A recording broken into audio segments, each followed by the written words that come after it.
Hey there, another quick screencast of GoToWP free version. As you can see, just updated to version 1.0.6. 1.0.5 from the previous screencast demonstrated how we added the ability to expand the number of fields inside the registration form, which is all fine and dandy, but some of you emailed, tweeted, left comments on the support forum saying that's all great, but what if we want to edit that form at a later date? So we decide later that we want to add state and province to the registration form. So you log into GoToWebinar, you update that form, you come back over here, and you click update, refresh the page, and nothing happens. Where is the state province field? Hence version 1.0.6.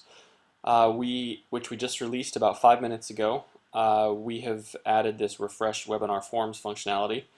So if you go into GoToWebinar to update your form after you have already published the shortcode, what you need to do is come into the settings page and click this nifty little button called Update Webinar Forms.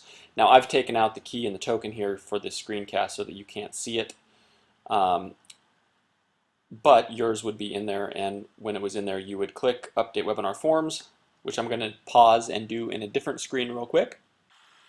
So I clicked the Update Webinar Forms in a different window that actually had the key and token in it.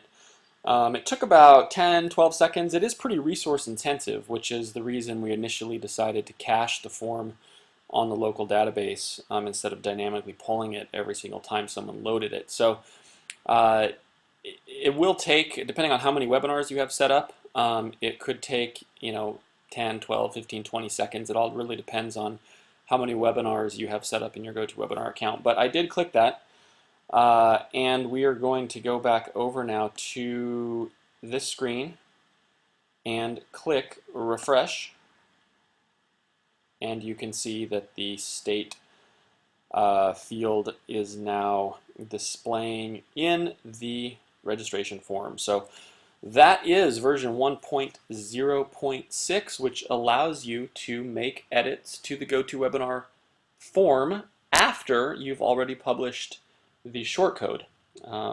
Just log into the settings, click that refresh button, and it will repopulate the form in your local database. So I think that's going to be very useful. Have a good day.